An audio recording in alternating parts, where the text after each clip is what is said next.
Agenda है आपका, ये इनका आरोप है। झूठ बोलना, बार बार बोलो, जोर से बोलो। लेट मी कंप्लीट दादा, आप बोलिएगा उसके बाद मैं सुनूंगा। चादर चढ़ाना चाहे चादर चढ़ाए और जो नहीं चढ़ाना चाहे नहीं चढ़ाए। पेजेस के मौजूद नाजरीन अस्सलाम वालेकुम। नाजरीन, देश चलता है संविधान से, संविधान बनता है जनता की आशाओं से, लेकिन आज की बीजेपी ने संविधान को साइड पर रखकर अपनी अक्सरियत का फ़ायदा उठाना शुरू कर दिया है। आज के भारत देश में राजनीति मजहब कार्ड से खेली जाती है। नाजरीन, आज की जो वीडियो मैं आपके लिए लेकर आया हूँ, इसमें आप लोगों ने 3 चीज़ें नोटिस करनी है। नंबर 1 पे है रवैया, जो इनका आपस में आपने देखने के रवैया किसका ठीक है और किसका नहीं है। नंबर 2 चीज़ें एंकर की खुशी, जो एक दूसरे के जो 2 बंदों की लड़ाई हो ना, उसमें बंदा देखता है कि यार मेरा फ़ायदा हो रहा है, ये दोनों लड़ रहे हैं लेकिन मेरा फ़ायदा होता है, तो वो बंदा खुश होता है। इस तरह ये एंकर का काम है कि वो किस तरह खुश है कि ये पार्टियाँ जो मैंने आपस में लड़ाई हुई एक बेंच पे लेके खड़ा के लड़ रहे, तो इनकी खुशी का जो है ना, एंकर की खुशी की जगह नहीं है। और नंबर 3 चीज़ पे आपने देख रहे हैं मुसलमान तज्ज़ियाकारों की नाअहली। उसकी मतलब ये है कि वो अपने जो वो एतराज़ात उठाते हैं उनका जवाब देने के अहल ही नहीं है।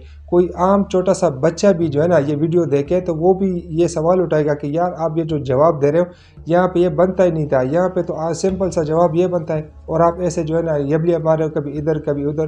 तो वो सब तो आप पहले ये वीडियो देखो, उसके बाद आगे बात करते हैं। एजेंडा है आपका, ये इनका आरोप है। झूठ बोलना, बार बार बोलो, जोर से बोलो। जवाब बहुत अच्छा अजय भाई ने 2-4 बात रखा और मैं सहमत हूँ अजय भाई, मगर मैं इस बात से कतई सहमत नहीं हूँ जो आपने 1-2 लास्ट के शब्द कहे।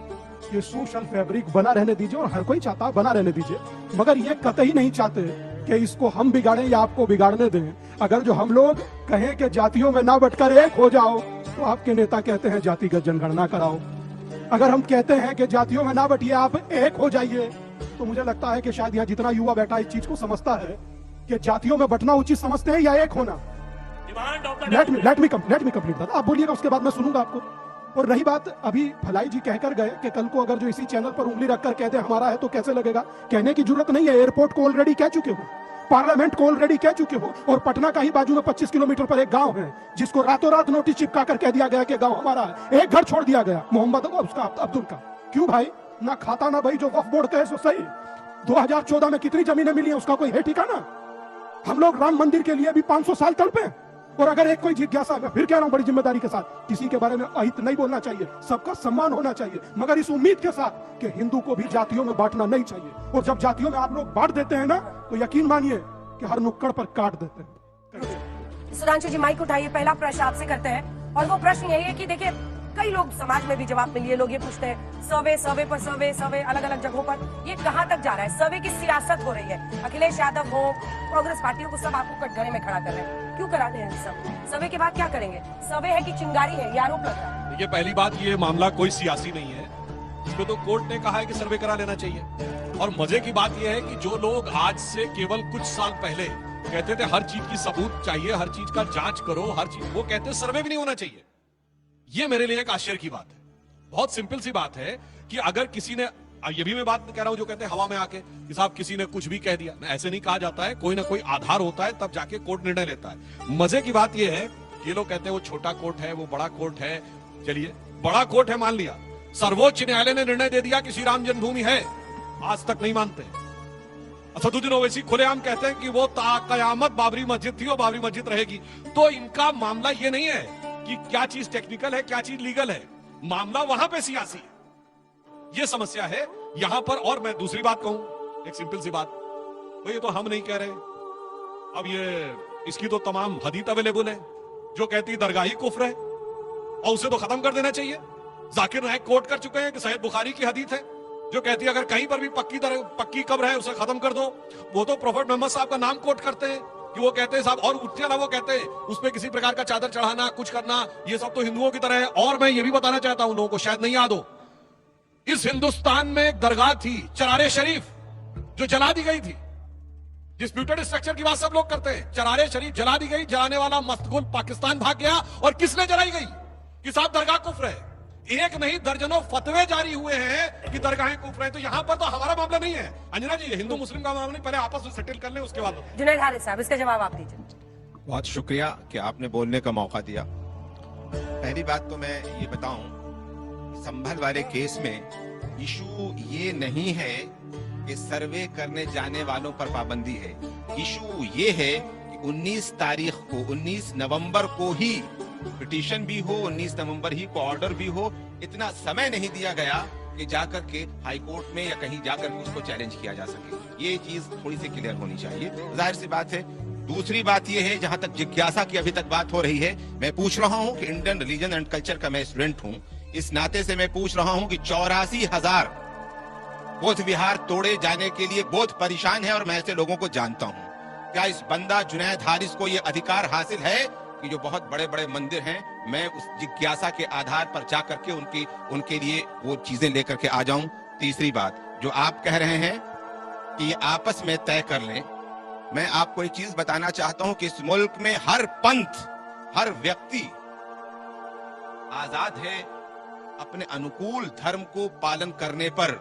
जो चादर चढ़ाना चाहे चादर चढ़ाए और जो नहीं चढ़ाना चाहे नहीं चढ़ाए। नहीं हम जैन परंपरा को रोक सकते हैं, नहीं बौद्ध परंपरा को रोक सकते हैं, नहीं विष्णु परंपरा, किसी परंपरा को नहीं रोक सकते हैं। तो हम किसी की आस्था पर दूसरे को अधिकार नहीं दे सकते हैं कि कोई दूसरा जाकर के कुफ्र कहे और उसको चादर चढ़ाए। बिल्कुल, जो इन्होंने कहा मैं इनकी बात का खैर मकदम करता हूँ कि हर व्यक्ति को स्वतंत्रता है और वो स्वतंत्रता केवल तब तक है जब तक वो भारत में है और हिंदू मेजॉरिटी स्टेट में है। और मैं कोट करना चाहता हूँ, मार्क टेली बहुत बड़े पत्रकार रहे, बीबीसी के 3 दशक तक उन्होंने साउथ एशिया को कवर किया और दिल्ली में रहे। 2019 में उन्होंने द इक्वेटर मैगजीन में एक आर्टिकल लिखा कि Muslims in India are the luckiest, और उन्होंने उसका आधार बताया कि वो निजामुद्दीन एरिया में तकरीबन 26 साल रहे और उसी निजामुद्दीन एरिया में एक तरफ हजरत निजामुद्दीन औलिया की दरगाह और दूसरी तरफ तबलीगी जमात का ऑफिस, एक ही सड़क के दोनों तरफ। ये मार्क टेली कहता है कि अगर कोई मुस्लिम देश होता तो ये दोनों जो एक दूसरे के खिलाफ वाले फिरके हैं, ये एक साथ नहीं रह सकते थे 30 साल तक। ये सिर्फ भारत में जहां रह सकते हैं तो मुस्लिम भारत के इसलिए लकी हैं कि कम से कम अपने मजहब में जैसे चाहे इबादत कर सकते हैं। कम से कम इसके लिए तो शुक्रगुजार होकर बता दीजिए। और इसीलिए इस्लाम में जितने फिरके पाए जाते हैं, वैसे इनकी मान्यता के अनुसार टोटल 72 होंगे, कुछ हैं कभी नहीं है, सिर्फ दुनिया में एक देश है जहां वो सारे फिरके पाए जाते हैं, वो हिंदुस्तान है। 57 मुस्लिम देशों में कोई नहीं। जवाब दीजिए। आपकी बदकिस्मती ये है कि इस मुल्क की तारीख को आपने पढ़ने की कोशिश नहीं की, वरना आपको याद होगा कि इस मुल्क को बहुत बड़ा अगर मौजूदा स्वरूप देने वाला है तो अशोका है, और अशोका के पोते बृहद्रथ को पुष्यमित्रा ने मार डाला था, उसके सेनापति ने। और उसके बाद जब तक यहाँ पर गुप्तास की हुकूमत नहीं हुई थी, बौद्ध विहार और बुद्धों का खून इस तरह बहाया गया जिसकी कोई अंदाजा नहीं लगाया जा सकता है। माफ कीजिएगा, पूरी बात कह लेने दीजिए। इस मुल्क के अंदर जाहिर सी बात है कि सब कुछ हुआ है। सिर्फ औरंगजेब ने अपने भाई का कत्ल नहीं किया है, इससे पहले भी कत्ल किया गया है। लेकिन अगर किसी एक को टारगेट गलत होता है, चाहे वो कोई भी करे। मैं ये कहता हूं कि जब ये मुल्क आजाद हुआ तो आजादी के बाद हर व्यक्ति को जो आजादी हासिल थी, हम इन दिशाओं पर नहीं सोच करके बाकी चीजों को क्यों उठाकर लाते हैं। मैं पूछता हूं, आपकी पार्टी आस्था के साथ मजाक करती है। मैं कहता हूं कि गाय को न काटा जाए, गाय की कुर्बानी को मैं जायज नहीं समझता हूं, लेकिन आपकी पार्टी के जमाने में इसमें बीफ की एक तरह से देखा जाए तो एक्सपोर्ट बढ़ जाता है। इसी मुल्क के अंदर हम देखते हैं कि आपकी पार्टी की जहां पर हुकूमत होती है, मैं मेघालय की बात करता हूं, वहां पर बीजेपी के जीतने के बाद गाय की पार्टी होती है। मुझे समझ में नहीं आता है आप किस तरह की बात कर रहे हैं तो और इस तरह के इल्जाम भाग रहे हैं। आजादी की बात, कहने वाले मुद्दे से आप भी भाग रहे हैं, उसको एड्रेस नहीं कर रहे हैं। मैं जुनैद साहब की बात का जवाब देना चाहता हूं। भाई इनको कह रहे हैं मेघालय में गाय काटी जाती, गाय नहीं काटी जाती मेरे भाई। हम भारतीय गाय, उसको गाय माता मानते हैं। सुनिए, उसका जूलॉजिकल नेम है बॉस इंडिकस, और जो वो है उसे मिथुन कहते हैं, उसका बॉटनिकल नेम है बॉस टॉरस। भैया गाय माता है, भैंस नहीं है, इसे कहते हैं अकल बड़ी है भैंस, जाके कोई चेक कर ले। इसीलिए आगे हवा में बोलने लगती बात है। और दूसरी बात, एक और बात पूछना चाहता हूँ। इन्होंने बहुत भगवान बुद्ध की बात कही, तो ये बताइए भगवान बुद्ध की सबसे बड़ी मूर्ति बामियान में थी, 2001 में तोप लगा के किसने उड़ाई? आपको मैं बता रहा हूं। सुनिए, आप एक आराम से। कहते हैं अशोक के जमाने में देश एक हुआ, ये चंद्रगुप्त मौर्य ने अफगानिस्तान तक मारकर सेल्यूकस को हराकर आज अफगानिस्तान के जो 4 प्रोविंस है, काबुल, कंधार, मकरान और हेरात के प्रोविंसेस थे चंद्रगुप्त मौर्य के। और ये बात मेगास्थनीज ने लिखी है अपनी किताब इंडिका में, which is the first foreign description of any foreign traveller. कुछ भी आगे बोलना शुरू कर देते हैं। और मैं बताना चाहता हूं, अब सुनिए, और अभी पूरी बात सुनिए। जुनैद साहब पढ़े लिखे हैं तो बताना चाहता हूं, सुनिए। भगवान बुद्ध की मूर्तियों को अगर सबसे ज्यादा तोड़ा है तो मुस्लिम्स ने तोड़ा है। और यह बात मैं कहना चाहता हूं, बाबा साहब अंबेडकर ने अपने आर्टिकल में लिखा, उसका सोर्स कोट कर रहा हूं, writings and speeches of Baba Saheb Ambedkar, published by Maharashtra government in 1987, republished by central government in January 2014 ministry of social justice, उसमें पूरा एक आर्टिकल है डिक्लाइन ऑफ बुद्धिज्म। उसमें क्लियर कट लिखा है Buddhism was destroyed by the invasions of Musalmans. I have quoted. और उन्होंने इतना भी कहा है, आपको शायद पता हो कि बुद्ध शब्द आता है ना, मतलब मूर्ति। बुद्ध परस मतलब मूर्ति को पूजा करने वाला, बुद्ध शिकन मतलब मूर्ति को तोड़ने वाला। ये बुद्ध शब्द कहां से आया? ये अरबिक में बुद्ध शब्द जो आया है, ये बुद्ध का अपभ्रंश है, क्योंकि उनके लिए मूर्ति का मतलब बुद्ध था। और ये बाबा साहब अंबेडकर ने अपने उसी आर्टिकल में लिखा है डिक्लाइन ऑफ बुद्धिज्म में, और ये भारत सरकार के द्वारा पब्लिश किताब में लिखा। मेरे भाई जाके पढ़ लीजिएगा, अगर गलत होगा तो फिर जी जी, अब आप जरा सा सुन ले, जरा सा इजाजत दे दें। पहली बात तो मैं आपको यहाँ पे करेक्ट कर दूं कि बुद्ध शब्द अरबी जबान का शब्द नहीं है।